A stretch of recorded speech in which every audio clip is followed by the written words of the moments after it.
got any questions, just fire away straight away rather than wait till the end. We can have a discussion at various time points. So we are looking at preparation and recovery, and because of your backgrounds, I thought I'll make sure that I put some of the theory, the science behind it, not just the practice, although there is that in it as well.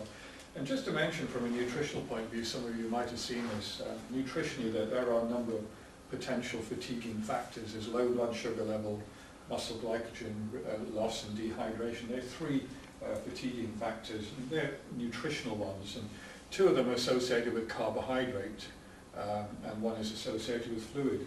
Having said so, you then think that carbohydrates are important, and of course they are, but we also have to bear in mind that muscles are made of protein, and so we've actually got to consider that although protein is not a fatiguing factor as such, it's one that maintains your lean and your athlete's lean body tissue. So carbohydrate, from the point of view, does affect muscle and it affects the brain.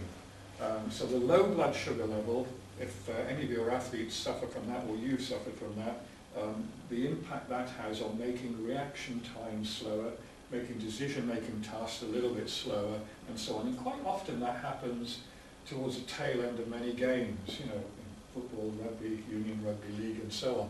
At the last 5 and 10 minutes are often where goals are conceded or scored or missed opportunities and so on. And that maybe it's unlikely that the muscle glycogen, the stores of carbohydrate in the muscle has run out, but it may well be that the brain hasn't got the adequate amounts of carbohydrate that it demands, and consequently that might have an effect on performance. You do know, or we do know from lots and lots of studies, that muscle glycogen is utilized during fairly intense bouts of activity. If you're doing very, very low levels of exercise, such as walking and so on, then you actually use fat as a major source of energy. Very, very little carbohydrate at all. So walking is a good fat-burning exercise, I suppose. But if you engage in fairly moderate or heavy or repeated sprint bouts of activity, then muscle glycogen is used in relation to the intensity. The more intense the exercise, the faster the muscle glycogen runs out, and then it becomes a problem potentially. So it is used during exercise. But we do know from this study, which was on Rosenborg football team in Sweden many, many years ago, in 1973 or thereabouts, that if you start the game of a football match with an adequate amount of muscle glycogen, by half-time you can see that it's fairly well depleted, and then by the end of the game it's getting pretty low. If you start the game with very low levels, by half-time it's depleted, so showing you that muscle glycogen is used as an energy source, and at the end of the game it's wiped out. And quite interestingly, this study actually used video, and followed players around with using a video, and consequently when they examined that, sort of almost like the stats that you get on football these days, they showed that the difference in they showed that the distance covered in football games was significantly reduced when you start the match with low carbohydrate levels. In fact, probably something like about a 2.5 kilometre difference in the distance covered during these games when low carbohydrates were there. So that has then an impact. So we know that carbohydrates are an important source of energy for activities. So I've got some things. What about eating? Therefore, this concept about preparing for training. So should you be eating carbohydrate before training? Well, it depends, and that's why I say, so what's your goal? And it depends. If you feed carbs, you burn carbs. So if your goal for the training session is a fat-burning session, then don't feed carbs. Because as soon as you do, you aren't going to get fat burning. I'm sorry, it doesn't happen. There is some evidence that actually low GI, if you feed the right type of carbs, low GI carbs, then you can get some fat burning. But if you feed high GI carbs, I'm sorry, it's not going to happen. And in fact, there's even evidence, we've got that, and I'll show you, I think it might be in a minute or two's time, that in fact if you had no carbs, in other words, did a training session in the morning after an overnight fast, you actually burn more fat. There is a consequence of that, and the consequence of that is that you might actually be utilizing or breaking down your muscle, because you need to feed the muscle as well. And if you don't, if you starve and come in and do a training session, a fat burning session, you get great fat burning, but you also get some muscle mass loss. Is that last point regardless of intensity? Sorry? Is that regardless of intensity, like fasted training? It's, what kind of intensity would you be suggesting? So just something that we've used with our sort of more overweight players is to put them on a bike fasted. Yeah. So you're not really doing too much like resistance training, sort of high intensity. Yeah.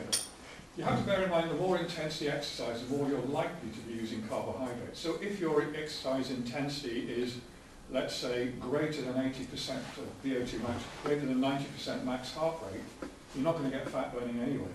No. You're going to be burning carbohydrate. So forget breakfast. It ain't, you might as well have breakfast because you're not going to burn fat. So if you're exercising lower exercise intensities than that, then yes, you will get fat burning. Right. And with your guys who are doing what, probably 60–70% max heart rate? Yeah, it's just literally sort of 40-minute cycles. They'll get greater fat burning during that session than if you fed them anything. Right. Yeah. Come back to me if I haven't answered that in a minute or so. And this is some evidence from Loughborough, and this was giving a breakfast, and 3 hours later, so during following breakfast, this is carbohydrate, this is a fat oxidation that's going on. The breakfast was either a high GI or a low GI breakfast. And then in the intervening 2.5 to 3 hour period of time, there was a bit more fat burning at rest. Then these guys went and did some exercise. And those who had the high GI breakfast, this is 3 hours, 3.5 hours later, during the exercise, there was no fat oxidation going on, no black area to look at there. Whereas with the low GI exercise, there was. So the right type of carbohydrate can have an impact. The wrong type of carbohydrate has a negative impact if fat burning was your goal. And that's what I'm saying. If it's not your goal, then fair enough. Now, the evidence from our labs, and we had this published in Journal of Applied Physiology back in the 1990s at some point. And we fed, these were elite cyclists from Manchester, they were working at the velodrome at that time. They were given no breakfast, a high carbohydrate or a high fat breakfast. And all I'll point out is this is 2 hours of exercise at 70% VO2 max. And the fat oxidation rate for the high fat breakfast was higher than the high carbohydrate. You'd expect that. So limited fat oxidation going on. Bearing in mind, you might say, why are they actually burning fats when you're giving them a high GI breakfast and a high carbohydrate breakfast? Because these were elite endurance trained athletes. These were some of the top cyclists in the country. And consequently, they burn fat even if you give them carbohydrate. But they burn more fat if you give them a high fat breakfast. Very limited. So the carbs here was about 10% of their breakfast was carbs. But we also had a condition where they came in and they had no breakfast. So they fasted from the previous night. And you can see there, you get much greater fat oxidation than any of these. So if you want to burn fats, don't feed yourself effectively. But, the big but here is that as a result of this, fat oxidation, there is going to be some protein breakdown in your body and lean body tissue, and that might be an issue that we need to consider. In actual fact, following on from that study, we've done a number of studies with regard to football performance, and this is looking at doing a simulated 90 minutes on a treadmill simulating football, and giving either a high GI or a low GI breakfast, or a high carbohydrate or a high fat, pre-match meal 3.5 hours before. And then we made the athletes do a time trial. They had to do a 1 kilometre time trial on the treadmill, eyeballs out after doing this 90 minutes of simulated football activity. And it made no difference. We got no significant difference in the groups, whether you give high GI or low GI pre-match, high carbohydrate or high fat. Now, the big issue here was that the day before the participants did this study, they were carb loaded. So this, let's say this was done on a Saturday morning or Saturday afternoon. Friday was a carving up day, so they'd all had enough carbs. So if you get your players to carb up on the day before a game, It really doesn't matter what you feed them as a pre-match meal. If they feel comfortable eating a cooked breakfast, a fatty breakfast, or whatever fat meal, fine. It won't impair their performance. So if this was a training session, the evidence that what you eat just before training in a match actually helps performance in that session, there's no great evidence. Now this is about performance, this is not about fat burning.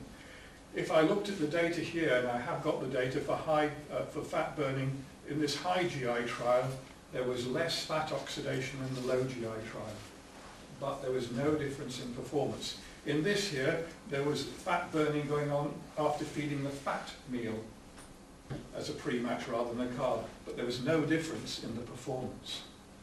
So there's no difference in performance, but there could be a difference in fat oxidation. And I have to point out that I'm quite happy to answer questions on this at the end, or thereabouts, but there is now, in the last number of years, an interesting scientific debate about training low with carbohydrates. And these studies, we've done them at John Moores ourselves, and there are others, where you do 2 training sessions in a day. Morning training session is done with carbs, afternoon training session is done with no carbs, or with carbs. And when you follow that over a 6 or 8 week training period of time, you find interestingly that there's no significant difference in performance variables between training with those low carbs, but you get a bigger fat oxidation during performance, and you get a bigger muscle metabolism, muscle enzyme change, because we've actually done the biopsies and looked at those particular studies. If you train in the afternoon with no carbs, having done a morning training session, you can't get the quality session, so we certainly see that there's a reduction in the power that you generate during that session, but over a 6 week, 8 week period of time, the muscle adapts to that, and there's no difference in performance. You get improvements in performance whether you gave carbs or not. But of course, if you don't give carbs, one of the advantages is that you get a leaner body, and it's something that I sort of do encourage athletes who have got body fat issues, is to train low with carbohydrates, carb up for a gain. Train low with carbohydrates, carb up for a gain. And if you do that routinely, you do get a reduction in fat tissue, and no significant difference in performance. The performance is still there.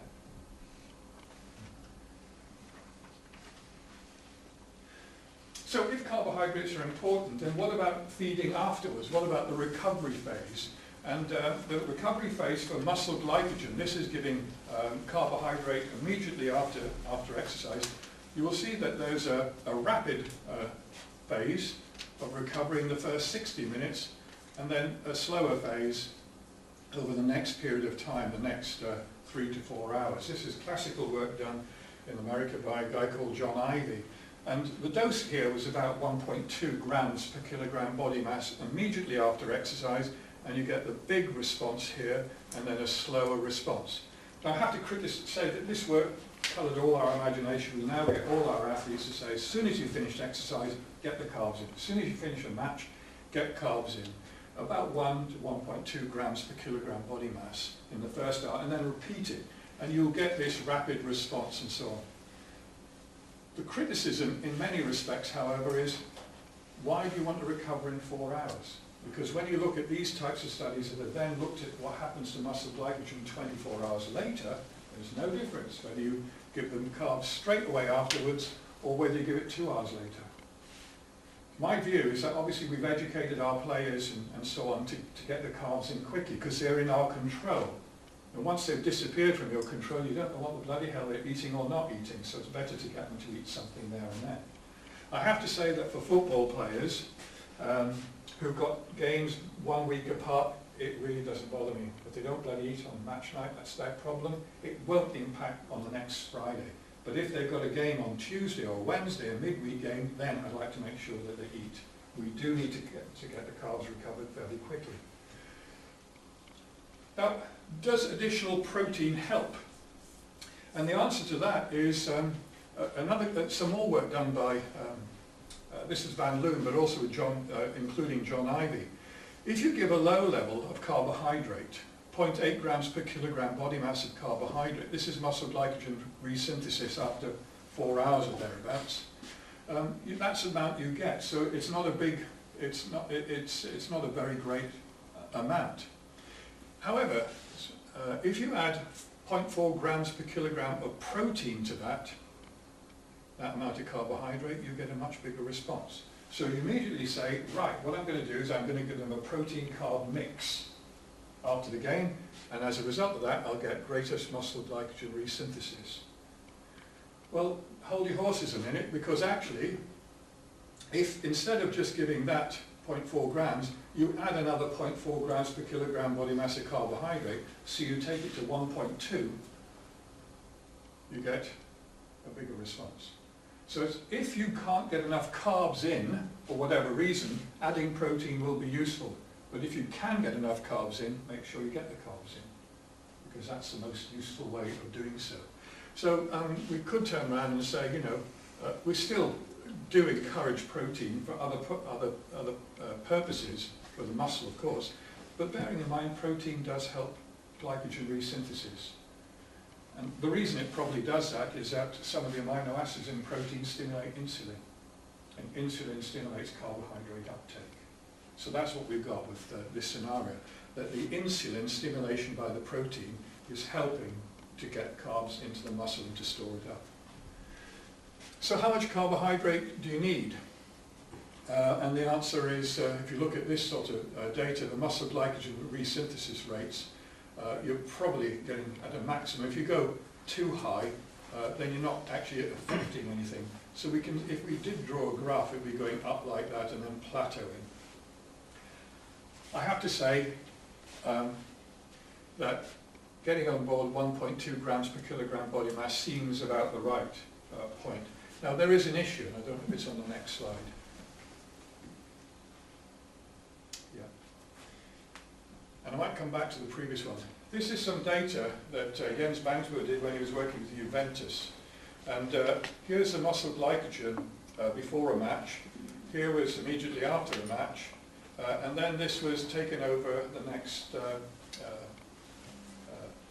3 days or thereabouts, 2 to 3 days. And you can see that even after 3 days, in fact I've even seen the data after 72 hours, that they have recovered about 80%. If you play sports where there's eccentric activity, football, rugby, any of these games where it's not running in a straight line and on the flat, or riding a bike on the flat, which is concentric, if you do eccentric activity, and that's most of the games we play, something happens to muscle. You damage muscle. And you damage muscle, and it's very difficult to carbohydrate, to get muscle glycogen resynthesis after it. So that is an issue. So your games players are going to, we encourage them to have all this carbohydrate afterwards, but bearing in mind that the studies that did the carbs, all this sort of stuff, were done with cycling on a cyclometer. And you can totally load up your muscle carbohydrate stores in 24 hours when you've done that type of activity. But you can't do it. You cannot do it when you play a game of football, rugby, hockey, netball, all that type of stuff. You can't do it. So that bears in mind that you have to be careful, because if you feed too much carbs, the carbs turns to fat, and we get fat players. And if you're working with women and female athletes playing games, females do not load up glycogen as fast as males. So I worked with the England women's football team in the past, and yes, we want to get their carbs in, but if we give them too much carbs straight after games, we get fat women players, and that's really not what should be happening. So we've got to be very careful about how much carbs we do give them, because excess carbohydrate which cannot get into the muscle, and it's obviously happening here, for some reason, is going to be, you're not going to piss it out like you do protein, you're actually going to store it. So what about protein then? Remember, muscles are made of protein and water, so make sure you feed the muscle. And there are many issues here regarding protein. I would say that there is no need to have more than 1.5 to 2 grams per kilogram body mass of protein per day. I would say that's probably okay for football players, unless you've got lean football players that you need to bulk up at some point, in which case you need to go over 2 grams per kilogram body mass a day. If you're working with rugby league and rugby union players, in pre-season training, as I've done with Sale Sharks and Northampton Saints, that's not enough.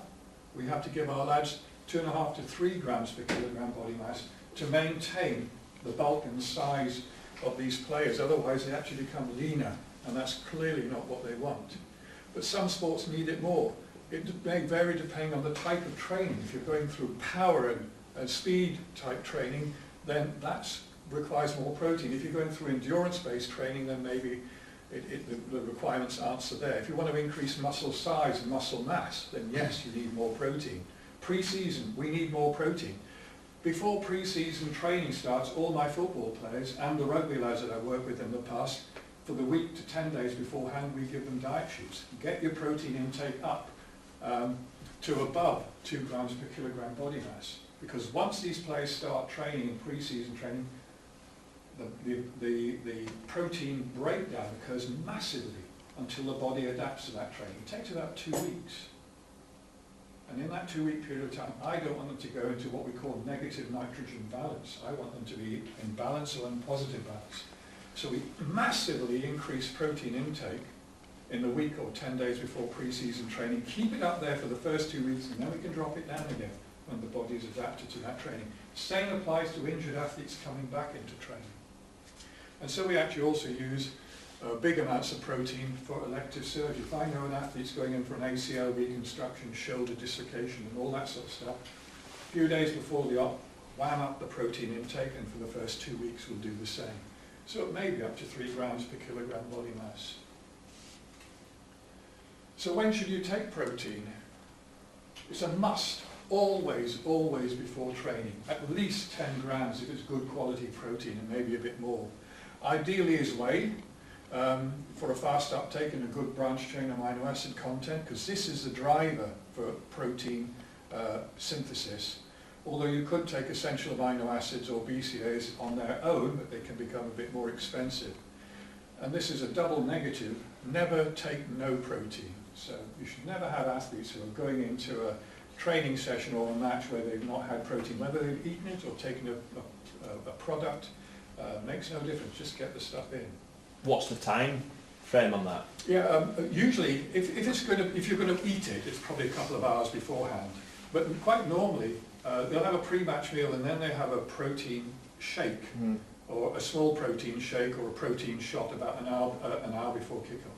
So when they get into the changing rooms, one of the things there would be a protein shake or protein shot. And this is some data here just showing you that if you actually, and this is where, you pointed out about this training your guys in the morning, if you were going to do a resistance training in the morning in a fasted state. Now this is not fat burning. So you're going to do a resistance training session in the morning, having had no breakfast. You can stimulate, there's the exercise stimulating protein synthesis. So this is in the period after you've done the exercise, but you also stimulate breakdown. Okay, and the difference between the breakdown and the synthesis means you go negative. So if you've got players or trainers going in the morning doing a training session without protein, that's what happens. They might have a great fat burning session, but they're losing muscle protein.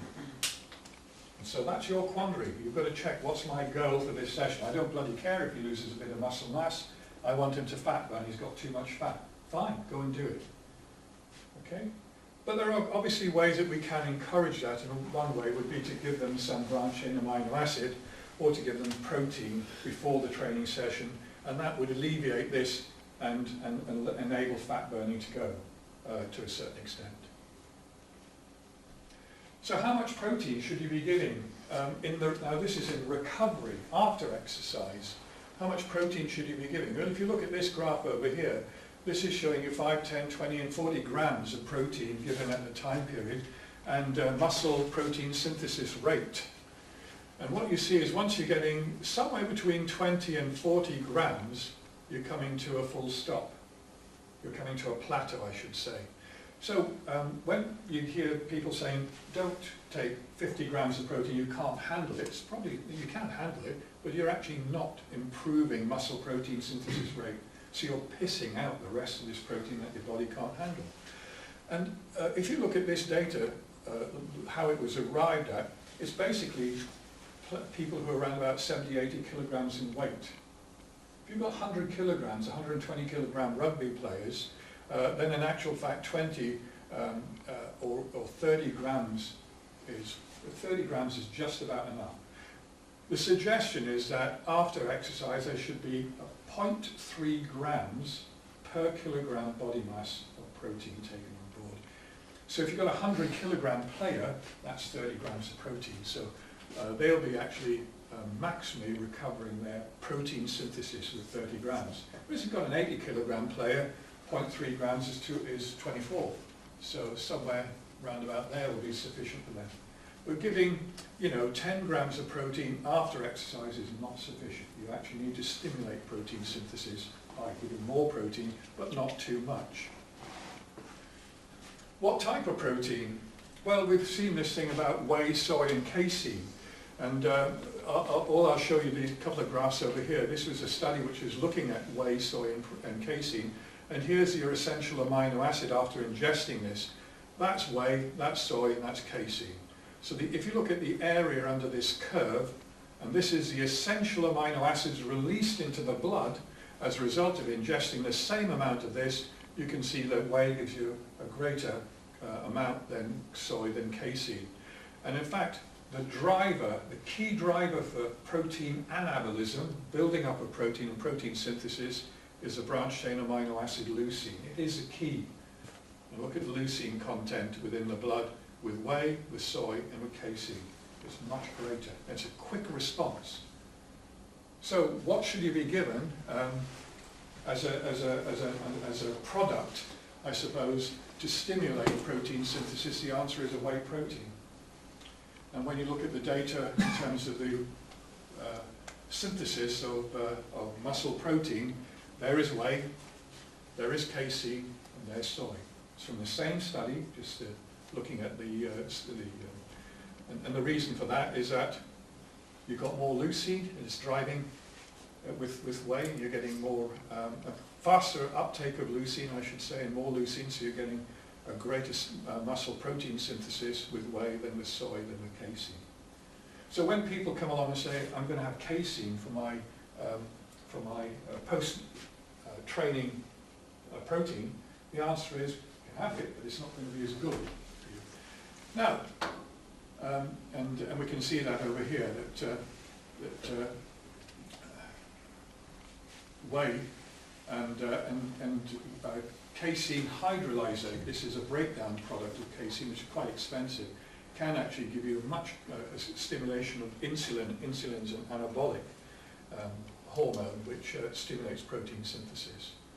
Whereas casein in its own right, which would normally have the cheaper, the most products just plain casein, is not that good. Now, however, let me take a little rider to that. What about having a protein drink at night time? And here is some data that is exploring casein and overnight recovery. So in this particular study here, participants did an exercise session at night time, and then were given casein or a placebo, and they were followed whilst they were sleeping through the night. So it's quite a nice study, and quite a recent publication, 2012. And here's the breakdown in this overnight period of time, and here's the synthesis. So no difference in the breakdown with casein or the placebo, but in synthesis you've got overnight this stimulation of synthesis, so that the net effect overnight is that there is protein accumulation rather than breakdown. So if you trained at night and didn't have protein, that's what happens. In the morning, by the time the morning's come, you've broken down your muscle. What a waste of a training session. If you feed it casein, which is a bedtime slow release protein, then that would happen. What I haven't seen is the data with whey. Whey is quick acting, but it tails off quickly, so maybe that study will be done fairly soon.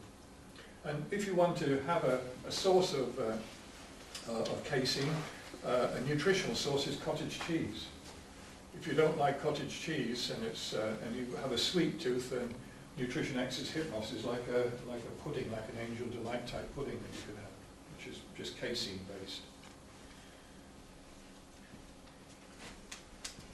So what about feeding? And this is, sorry, I didn't realise you couldn't see this. This is muscle protein breakdown, and this is muscle protein synthesis. So if you gave meals actually stimulates protein synthesis, believe it or not, because the meals, particularly if the meals contain protein, and they do in this case, whereas this is the breakdown.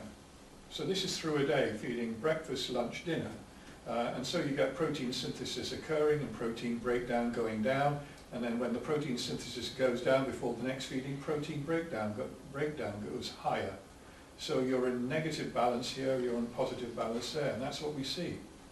And that's what you want. So feeding regularly through the day is what you want. Feeding protein meals regularly through the day is what you want to stimulate greater protein, muscle protein synthesis. And here it is. This is the sort of thing that you should be doing, encouraging players to have, 6 or so snacky meals through the day. I always tell players, don't starve. You should be shoving something into your gob, particularly some protein, every 2.5 to 3 hours. Don't let it go. And when I look at food diaries, I can see 5 hours. What the bloody hell have you not eaten in that 5 hours? Why haven't you eaten? Because you're not helping your muscle protein as a professional athlete. So breakfast, mid-morning, lunchtime, mid-afternoon, evening, and at night time. So there are various types of protein sources and meals that you could have during that period of time. What about fluids and water balance? Sorry, Don, was that on a training day? That food day, is that a normal training day? Well, it could be a normal training day because, one of the things is that, I suppose putting these in here, some form of protein, the easiest way to take them in between, because players would be training around this time and maybe training there, you'd be encouraging them to have a breakfast, a lunch and a dinner. And then, take your protein shakes mid-morning and mid-afternoon. And then, something like cottage cheese and ham or smoked salmon on a bagel in the evening or whatever. Fluids and water balance. Sorry, good question. Yeah, how late would you be pushing that last meal in the day? This one here. Would you be right before you slept, or? Probably about, I'd suggest probably about 30 minutes to 45 minutes beforehand. Yeah. Maybe an hour even, it depends. Because you often get players feel hungry, don't they? Yeah. If they've had a meal at 6:30, 7, or even if it's early then, 9 o'clock they'll be starving and wanting to have something. So that's when we encourage them to have that. Rather than to go along at this time and say, I'm going to have a bowl of cornflakes. Where the bloody hell's the protein in your cornflakes? It's got carbs. Okay, it's in the milk. If you have a load of milk with it, then fair enough. But it's not, yes, there is casein in milk, so you could get away with it, but probably not enough. Sweat loss in sport, we can see that the suggestion that if you lose 2% body weight loss as a result of sweating, you could have an impairment in performance or training, and so there are issues in a number of sports over here. So the situation with hydration is drink enough fluids, not just water, preferably with some electrolytes in. Check body weight every morning. If there are big changes in body weight from one day to another, it's probably as a result of hydration. Checking body weights before and after training to see how much fluid loss you had, and therefore what you need to recover. And of course most clubs nowadays use osmolarity checks for their athletes to see if players need to be hydrated or not on the day before games and on games days. So make sure that you're hydrated before training and match. Drink fluids between the pre-match meal and the training or match meal, and water or electrolytes. If you had a meal, drinking water is okay. If you haven't had a meal, putting electrolytes in is important. But be wary about carbs in the drink, because that can add to the too much carbs can add to body weight issues. So how much do you replace afterwards? And here we see the classical way of doing these studies that were undertaken in Aberdeen in the 1990s were to dehydrate a person by about 2% body weight with exercise, and then to give them various amounts of fluid based on either the weight loss, half the weight loss. So if this was 1,500 or so grams, or 1.5 kilograms, you then give them 750 mils of water, and you can see not hydrated over 6 hours. If you give them, if they've lost 1.5 kilograms, you give them 1,500 mils, or 1.5 litres, at the end of 6 hours, still not recovered. If you give them twice as much, 1.5 times as much, just about recovered. If you give them twice as much, recovered. So the key here is that you need to, in order to hydrate the player after they've lost their body weight, is to give 1.5 times the weight loss in fluid. In this instance, actually, the fluid was fairly high in sodium. And if you, this graph over here showing you that the more sodium you put in, you're more likely to be hydrated. This was giving 150% of the mass loss. You can see the 100 millimoles, a very, very strong solution, was did the best when there's plain water, not hydrated fully. 25 millimoles is about most of the carbohydrate electrolyte drinks. 50 millimoles is a bit like diorolite.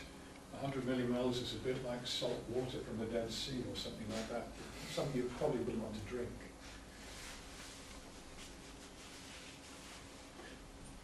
I have to say that having said that, there's quite a lot of studies, and I can't put it all down here, that you could actually drink plain water as long as you have a meal. And most players will have a meal. Most meals will contain sodium. So if you go and have a meal and make sure that there is some salt on your food, then you will hydrate. Drinking soup and broths which have got salt in are great ways to hydrate. Giving milk and having a packet of crisps after a game. You've got protein, you've got fluid, and you've got salt. You hydrate, and then you've got carbohydrates in milk. Lactose is a carbohydrate. So actually, milk is actually quite a good product to have for rehydration, for getting on board protein and getting on board some carbs. Probably not enough protein or carbs, but nonetheless not bad. But you can get away without drinking high amounts of sodium by having meals which will help that. So there we are. I've just rushed through the practice. What about the practice? This is, I've seen this at breakfast, give protein and carbs, always. Then water during the training bouts. This is for typical, and then lunch, protein and carbs again. Water in the afternoon. Post-workout, protein shake. And then dinner, protein and a few carbs. And that's why it's a little writing. So this is something that we typically encourage players to do. And there may in fact be, my view is that if they've done a training session and you give them a protein drink at this point in time, they might not have lunch. I prefer players to eat. And if that's the case, we knock out the protein shake here and get them lunch. However, if they need to bulk up, then we'll give them maybe a BCAA type drink, which is not light and doesn't have a big impact on lunch. And likewise, if they've got an afternoon training session, how many players then leave, because the canteens close, they leave training, go home, and don't eat anything for a couple of hours later? It's crying for protein and maybe some carbs, and so they really, really do need to organise taking a post-workout protein shake, and then they can relax and have their dinner at the appropriate time in the evening. The day before the match is a crucial day. Get this wrong and players are ruined for the day. This is the crucial day. Get carved up, get properly hydrated. If this day is wrong, then the rest goes wrong. And what you do on match day is just playing around at the edges. Pre-match meal, eat 3.5 hours before kick-off. We used to say low GI carbs, low in fat, but I question that because I've shown you the data. I've actually given football players high-fat meals. It doesn't affect them. They've carved up the day before. If you give them a fatty meal, they enjoy it. Give them a chicken korma and rice, fine. That's what they want. If they want a cooked breakfast, it may, if they like it and it doesn't cause them a problem, go for it. And some easily digested protein and fluid. And the big problem is, why I said low GI carbs, is that if you give a high GI carb, you go rebound hypo. Look at the time. Pre-match given there, match starts around about here, they're going rebound hypo. Not what you want when players are going out to play a game. Doesn't happen if you give low GI. Having said that, I did this with Liverpool Football Club some years ago. I got players to change. We went into the low GI foods and I got one player, I tried it a couple of times, he came up to me, he was a good lad, an international, and he said to me, Don, he said, I feel absolutely goosed and warm up in the first 10, 20 minutes of the game. This low GI stuff isn't working for me. So I said, okay, go back to your high GI food for pre-match. He went back, fine. And the message really from that is, although I'm giving this advice, be prepared to have an open mind. Not everybody does the same thing. So what might work for 99 people will not work for the 100th person. So you've got to be careful that, you know, this sort of typical advice. Caffeine, for example, works, in many studies will work for 9 out of 10 participants, but there's one participant who won't work and might even be negative. Why give caffeine to that player? So be prepared to change. Pre-match choices, I get rid of all this stuff. No high GI stuff, no white rice baked potatoes and all this sort of thing, and drinks and cereal bars with cereal like that. We go for the low GI choices, preferably apple juices instead of orange juice. If they want cereal, they go for muesli or porridge. If they want the type of rice is actually wholemeal rice, whole grain rice, wholemeal pasta or quinoa, and so on. And generally, one thing that we do try and avoid is red meat. I know some Italian and Spanish teams will ban red meat for 2 days before a game. I can't see why. They said because it's slow to digest. It doesn't take that bloody long. It doesn't take 24 hours to digest a piece of ham. So in fact, and they ban it from the night before, and I think that's not a problem. You can have your ham the night before, roast beef if you wished. I wouldn't like it necessarily at a pre-match meal though. And so on. So nutrition on match day, this is quite typical. Breakfast, if you've got a 3 o'clock kick-off breakfast, pre-match meal 11:30, then I get players to keep off anything, no carbs then, drink only water. Then they take their protein drink an hour before kick-off. For those who wish caffeine, they'll take caffeine 45 minutes before kick-off. And the first carbs that comes on is about 5 to 10 minutes before kick-off. So they don't want to go in rebound hypo. And then water in the first half, then they can have their carb drinks or whatever, maybe extra caffeine if they wished, and then a carb drink in the second half. Water first half, carb drink the second half. I have to tell you a funny story. Well, to me it was funny at the time.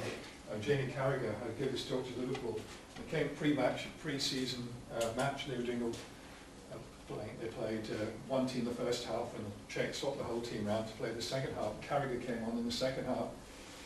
And he turned to the doc and he said, "Hey doc, I'm having this second half drink now, aren't I?" And the manager and the doc said, "Carragher, you've not played the fucking first half, have you? This is the second half, so it's only water for you." He wanted his carb drink, and because he was playing the second half, but he hadn't even played the first half. So the carb drink is really there just to keep the brain ticking over and stuff like that. The other thing is, I remember one Liverpool player went totally overboard on hydration, drank buckets of water the 8 days before the game, and then cramped up in the game. Did this a couple of times. He came to me and said, "Hey Don, you're cramping up. I'm following your advice by taking on board water." And I said, "Why water? How much are you drinking?" "About 4 litres in an afternoon." So I said, "You're washing out all the electrolytes, mate. So cut it down, drink about 2 litres, that's all you need, or put some salt in your drink, or eat it with salty foods, you know." When he did that, the problem alleviated. So you can go a little bit overboard sometimes as well. So, number of ergogenic aids, supplements that you can take on board, caffeine if you wish. Red Bull is actually good if you wanted to take it, but actually if you're just going to drink Red Bull or players, 1 can doesn't work, 2 cans is what you need. For those who cramp up, docs can give them quinine. We can use magnesium with diurolite, or using something like Hydro 10, which contains magnesium, and so on and so forth. So the take-home messages are that nutrition goes hand in hand with training and matches. Eat correctly, get that sorted first, and then be careful about the time and the amounts of carbohydrates, proteins, fluids, etc., etc. And therefore be prepared for games and recover well. Thank you very much. That's it. I've run over time. Thank you. I know a few people asked questions during the presentation, but I know Don's got a couple of minutes if anybody wants any other questions. I've got a question. Yeah. What's your take on protein fasting? On protein fasting, why? Just wondering what it seems to be a hot topic at the moment. Yeah, I think there's protein fasting through the day, and then they go hit the protein at night time. Yeah. I think I haven't seen the scientific evidence. That's not to say it's not right, because quite often science catches up on practice. And I know bodybuilders have been doing this, or some bodybuilders have been doing this, and getting massively, changes in their muscle mass. But I'm not too sure whether they train during the day, or is it just training, or is it training at night time and then hitting the protein? Yeah. I reserve judgment until I've seen a little bit more science behind it, but I can't see it, because my whole viewpoint is that the body, after a training session, is demanding protein, or the muscle is demanding protein. So if you trained in the daytime, why are you then leaving it till the evening before you suddenly give it a massive hit? Maybe that the muscle is sort of agitated, a couple of hours later, and thinking, now give me protein and I'll massively hit it. But some studies have shown that, and they've only done it for 2 hours, if you feed protein straight away after training or leave it till 2 hours later, you get a greater breakdown occurring when you leave it for 2 hours. But I've not seen anybody leave it for 6 or 8 hours, which some of these reported things are doing. So I can't answer your question, because I'm skeptical, but I'm not saying no. It's just it goes again. But so often in life things go against. I was always feed carbs, feed carbs, feed carbs. Totally changed my mind. Most sports scientists have. So now be wary about carbs, feed protein. In terms of Saturday to Saturday fixtures, what would you recommend as your post-match meal for players? The meal I would suggest is, if we were going for away games, for example, at Everton and on the coach, it really doesn't matter. We have what the players like: cottage pie, bangers and mash, pasta, chicken. So it really doesn't matter. Carbs, protein and fluids, just get them on board. And the carbs here can be high GI carbs. So whereas I'm saying beforehand, keep off the potatoes and so on, after a game I'm saying shove them in. And would all this information change for kids under the age of 18, like academy kids? And the answer to that is no. They're still human beings. They will still recover. They still need recovery in the same way. And I think it's probably good for academy kids to get in the habit, of eating good stuff straight after the game. They've got growth to do with as well. And they've got growth, absolutely. So, some of them, it's also when they're playing away, and if their parents are going to bring them back or whatever it is, in those cases, what have they got prepared? How long does it take from that match to get home before they're eating something? And if it's going to be a couple of hours, aren't parents encouraged to bring something nutrition along? Dare I say, even pop into McDonald's or KFC, that would be better than having nothing. Many an athlete at McDonald's on a Saturday afternoon. Many an athlete at McDonald's on a Saturday afternoon. Well, after a game, it's carbs, it's protein, and it's fluids. Well, what's the problem? I cycle, and the only meal I found that sorts me out after 70 plus miles is fish and chips. Right. Because it just seems to have the right balance for me. Yeah. It's the only thing that can kind of quash my hunger. Well, it's got a load of carbs. The thing is that keeping the hunger, it's got a high amount of fat in it, and that fat keeps you satisfied longer. Yeah. But if I said to you that you were going to do another 70 mile or 70k run a day or two later, then I suggest that might be a problem, because you actually want to get feeding quite regularly in that period of time. You feel full after that, you don't want to eat for 3 or 4 hours, and I want you to be eating every 2 hours or every hour to take something on board. You think, no, I can't do it. Generally what I've done before is I've come in and I've had like a massive bowl of muesli straight away afterwards, and maybe chocolate milk and that stuff, I've used that quite effectively. And then maybe an hour to an hour and a half later, then I've fish and chips when my hunger's kind of coming back, because that doesn't really satisfy me that much, just instantly. It's easy to take on board. Things like milkshakes and yazoos and so on, protein and carbs and fluid, great thing to do until you can get to where you want to eat. The point I made about, it might have been facetious about, in a way, about McDonald's, was taking me back. I worked for a bit of a while at Sunderland, and I remember one of the players, he's moved on from now, And the manager, no, the assistant manager at that time, when I was there at breakfast time, said to me in a loud voice, I knew what he was doing because I was talking to this player, he said, hey Don, should a player eat fucking shit after a game? So I said, what do you mean? He said, well, there's a player not far away from you who we caught, who I caught when he was coming away from a game outside of McDonald's, and he had a, he had a milkshake and a McDonald's and was eating it. And I said, well, what was the choice? Was the choice for him either to have that or nothing? And he said, I guess so. And I said, in which case, eating the shit is good for him. It's better than having nothing. So he said, okay, so I can go around and tell players they can eat fucking shit. I said, that's not what I was saying. I said, if there's a choice between that and whatever, and he was waiting for his wife, he was starving, he hadn't been given a meal or whatever it is, and he just needed to bloody eat something. It's carbs, it's protein, and it's fluid. That's what he was shoving in his body. I wouldn't mind if this player was a fat player, but he wasn't. He was lean and he was a good player. But I think the manager was trying to make points and score points in front of players. And I wasn't all aware of that with him. But I mean, the danger, of course, is go to a McDonald's and then they go all the time. That's just not what we want. I've got managers, for example, who don't like pizzas in the changing rooms after a game. Why?